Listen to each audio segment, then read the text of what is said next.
We've decided to restructure the client relations department, Ruth. Today will be your last day. The words hung in the air, heavy and uncomfortable, in the sleek conference room. I looked at Dominic Hayes, the new managing partner who had joined Franklin and Associates just 8 months ago. His face wore a practiced expression, corporate regret mixed with detached professionalism. After 25 years, I struggled to keep my voice steady. "Business decisions aren't personal," he replied, sliding a manila folder across the polished table. "HR has prepared a severance package, 2 months' salary and continuation of benefits through the end of the quarter." Janice from HR, seated beside him, nodded sympathetically without meeting my eyes. "This is a necessary step due to the changes affecting several departments," she added. "It's not a reflection on your performance." Wasn't it, though? At 58, I was the oldest employee in client relations, and my salary reflected my years of experience. Experience that had helped build Franklin and Associates into the industry leader it was today. "Does Arthur know about this?" I asked, referring to Arthur Franklin, the founding partner who had hired me 25 years ago. Dominic's jaw tightened. "All partners were consulted on restructuring decisions," he said dismissively, avoiding a direct answer. "Arthur's been in London for the past 3 weeks, negotiating our expansion into Europe." "Best of luck in your future endeavors," Dominic concluded, offering a smile that never quite reached his eyes. "Security will escort you to clear out your desk. It's standard protocol." I had helped write that protocol 12 years ago. My name is Ruth Pearson, and until 10 minutes ago, I was the Senior Director of Client Relations at Franklin and Associates, one of Boston's premier legal consulting firms. I had dedicated my career to building relationships with clients, understanding their needs, anticipating concerns, and making them feel valued beyond the billable hours. In an industry full of interchangeable firms, I had made sure our clients saw us as irreplaceable. Now, I was being discarded like outdated paperwork, with only a manila folder and corporate platitudes to show for my 25 years of work. As the security guard stood awkwardly by my desk, I methodically packed my personal items, photos with clients at charity galas, thank you notes from the Chambers family after we helped them navigate a corporate restructuring, and the crystal paperweight Arthur had given me on my 20th work anniversary. My phone buzzed. It was a text from Catherine Winters, CEO of Winters Healthcare, our largest client. "I've heard troubling rumors about changes at FNA. Our quarterly review is next week. Call me ASAP." I looked up to see Dominic watching me from his office, already on the phone, likely spinning damage control. What he didn't realize, and what none of them seemed to understand, was that client relationships couldn't just be transferred via memo or reassigned in a database. They were built on trust, consistency, and personal connection. And now, I had just been severed from 25 years' worth of those connections. I joined Franklin and Associates in 1998, when we occupied half a floor in a modest office building and had exactly 17 clients. Arthur Franklin, at 42, was bursting with ambition and determined to create a different kind of consulting firm, one where client satisfaction mattered more than billable hours. "Numbers are the language of business, Ruth," he'd said during my interview, "but relationships are its heart. Anyone can crunch numbers. Not everyone can build trust." Over the years, I embodied that philosophy. While others chased promotions through high-profile projects and office politics, I focused on becoming indispensable to our clients. I remembered their children's names, knew which ones preferred detailed technical explanations, and which ones wanted big-picture summaries. I tracked company milestones, leadership changes, and strategic shifts to anticipate their needs, not just respond to them. "You're the relationship architect," Arthur had said at my 20th anniversary celebration. "You've built the foundation that supports everything we do." The firm had grown steadily under Arthur's leadership, but things began to shift 2 years ago when we took on outside investors to fuel our expansion. New partners, with Harvard MBAs and strategic visions focused more on efficiency metrics than client experience, joined the leadership team. Dominic Hayes, with his slick presentations and ruthless focus on the bottom line, had been the most aggressive of these additions. Since his arrival, employee turnover had increased by 40%, and the unofficial motto had shifted from Arthur's "clients first" to Dominic's "maximum value extraction." I voiced my concerns during executive meetings, pointing out that our client retention rates were slipping. "We're sacrificing long-term stability for short-term gains," I argued. "The market is changing. We need to adapt or die," Dominic had responded dismissively. "Some of our legacy processes are outdated." I had noticed my gradual exclusion from key discussions over the past 6 months. Meeting invitations stopped arriving, email threads omitted my address, and younger team members were assigned to handle important client accounts. I had assumed my relationships with clients, including those that represented over 60% of our annual revenue, would protect me.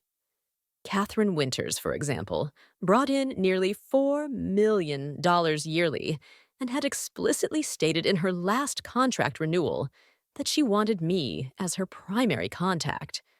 But recently, I'd sensed something ominous brewing. Last week, I overheard Dominic on the phone. "The restructuring gives us an opportunity to trim the legacy fat. Their retirement plans would cost us millions in the long run." I should have seen it coming, but after 25 years, I'd made the mistake of thinking loyalty still counted for something. The humiliation of being escorted out like a security threat still burned. 3 days later, I sat in my apartment, surrounded by job search websites and unanswered texts from colleagues. My LinkedIn profile had exploded with views. Nothing like a sudden termination to make you temporarily interesting. My landline rang, a rare occurrence these days. I almost let it go to voicemail until I recognized the number. "Hello?" "Ruth, it's Arthur," came the familiar British accent, but this time it was tight. "I just landed from London and heard the news. This wasn't authorized by me." A complicated wave of emotions hit me. Relief that Arthur hadn't approved my termination, anger that it had happened anyway, and a lingering sense of betrayal that he hadn't protected me despite our history. "Well, it happened regardless," I replied, keeping my voice neutral. "Dominic said all partners were consulted." Arthur's frustration was evident. They waited until I was overseas, dealing with EU regulatory issues.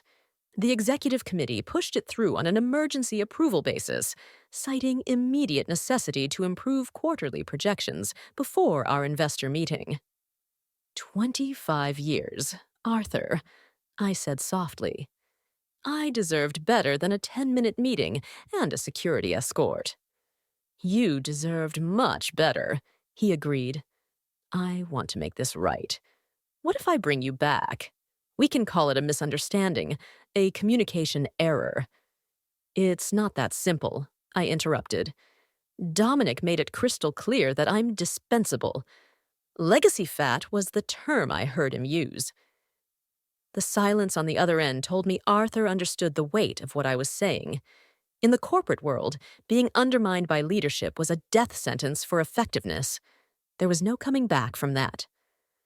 "I'm sorry, Ruth," he said, his voice quieter now. "This company was built on the relationships you nurtured. And how are those relationships being maintained now that I'm gone?" I asked, my voice flat. "Dominic assigned your accounts to the junior partners. Melissa Bennett is handling Winter's health care." I couldn't suppress a dry laugh.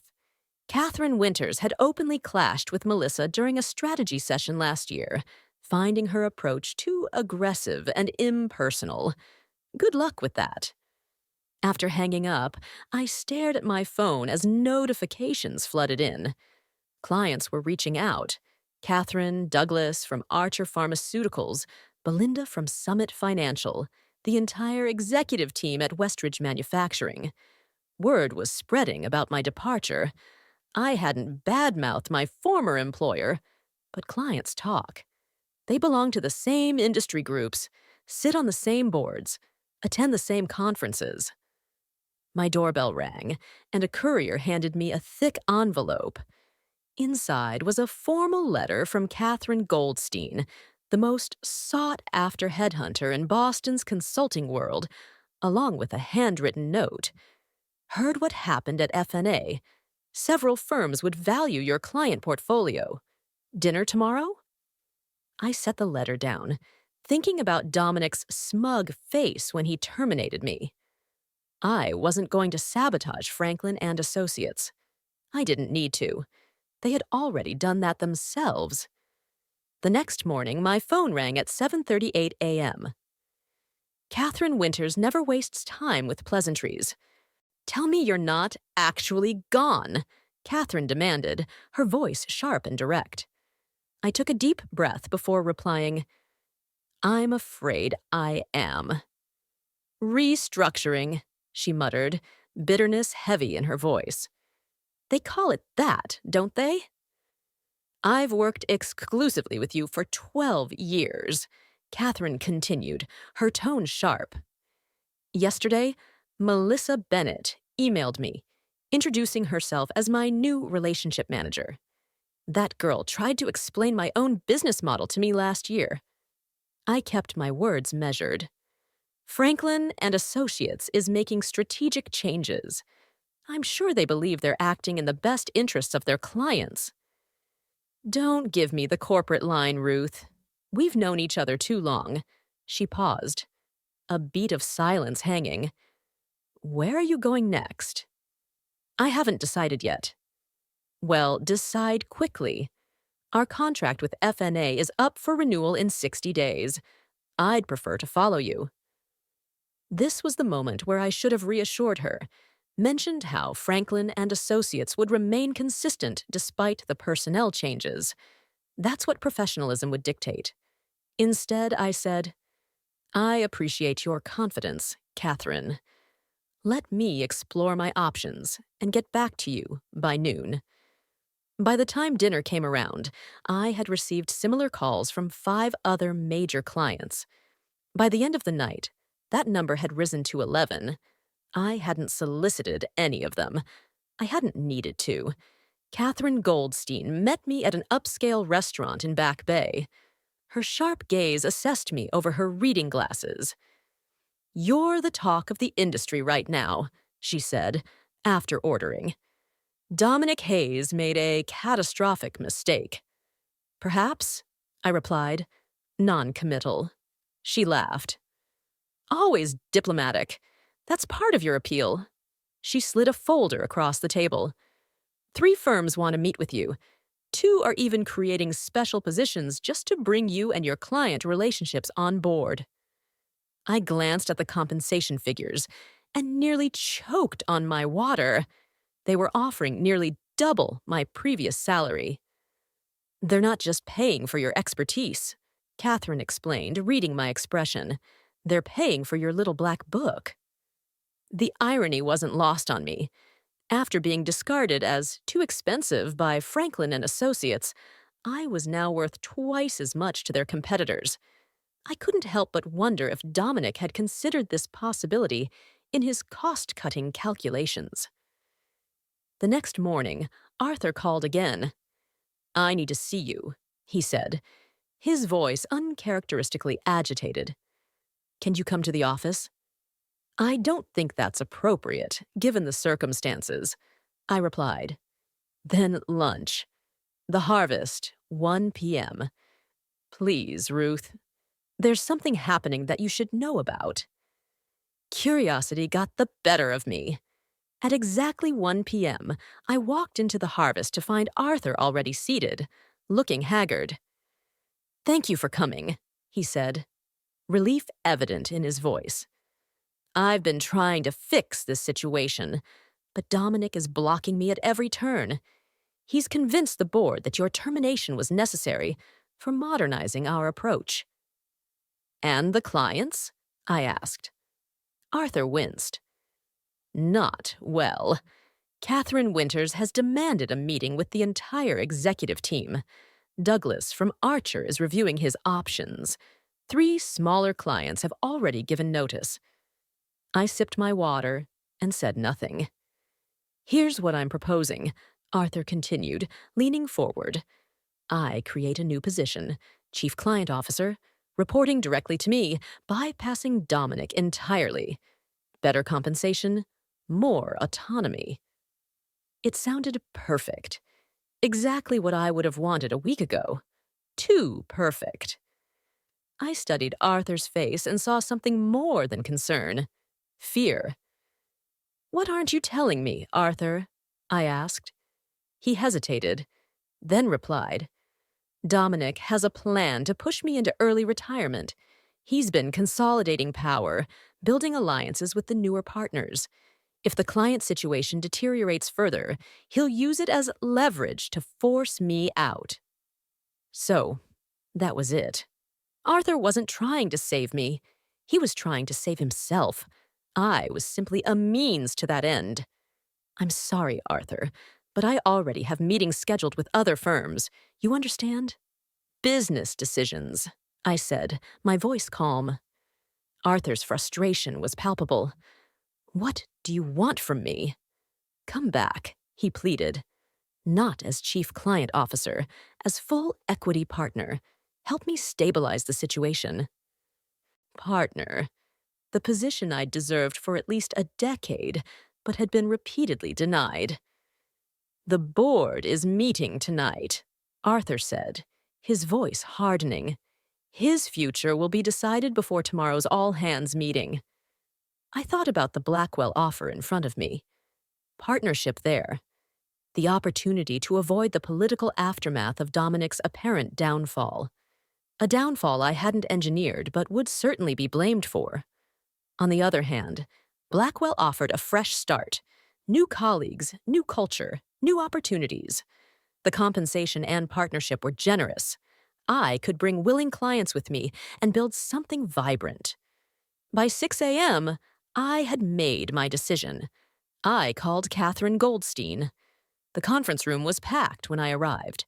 Partners who normally attended virtually had flown in from across the country. Junior staff crowded the walls. Arthur stood at the front, flanked by board members. Dominic was conspicuously absent. A hush fell over the room as I entered. Arthur's relief was visible from across the room. "Thank you all for coming," he began. "As you know, we're facing unprecedented client concerns following recent staffing decisions." His eyes flickered to me. "Ruth, would you like to say a few words?" Arthur gestured for me to come forward. As I stood at the front of the room, I saw Thomas give me a subtle thumbs up from the back wall. I surveyed the faces before me, some hopeful, some wary, all attentive. "Thank you, Arthur," I said, my voice steady. "I appreciate the offer to return as partner. However, I must clarify something important. I'm not coming back to Franklin and Associates." Arthur's face froze in confusion. Several board members shifted uncomfortably. "There are no plans for mass layoffs or restructuring," I continued, "unless, of course, they're deemed necessary for efficiency." Arthur stepped forward. "Ruth, what have you done?" "I haven't done anything, Arthur. Blackwell has been seeking to expand their Boston presence for years. Horizon Capital, as a majority shareholder in F&A, was happy to consider their offer, especially given recent client instability. It's just business after all, nothing personal." As the implications sank in, I felt a strange sense of justice. The next morning, the Boston Business Journal broke the story. Consulting shakeup. Blackwell acquires. Franklin and Associates after client exodus. The article detailed how the departure of a key senior executive had triggered an unprecedented client revolt, destabilizing the firm enough to make the acquisition possible. My name appeared only once, buried in the 15th paragraph. Ruth Pearson, former Senior Director of Client Relations, has accepted an offer from Blackwell Consulting. A week after the acquisition, Arthur called me. He had aged a decade in 20 days. "You orchestrated this," he said, not a question, but an accusation. "No, Arthur," I replied. "I simply recognized my own value, even when you didn't. Dominic was a symptom, not the cause." 6 months later, Blackwell Franklin Consulting occupied 2 floors of a gleaming downtown tower. The integration had been smoother than anyone had anticipated, partly because the new leadership insisted on retaining most of Franklin's staff, knowing their value even when others hadn't. Dominic had landed at a smaller firm, his reputation tarnished by the spectacular collapse he had triggered. Arthur had accepted a consulting role. Meanwhile, Catherine Goldstein greeted me with a smile. "Congratulations on the quarterly results.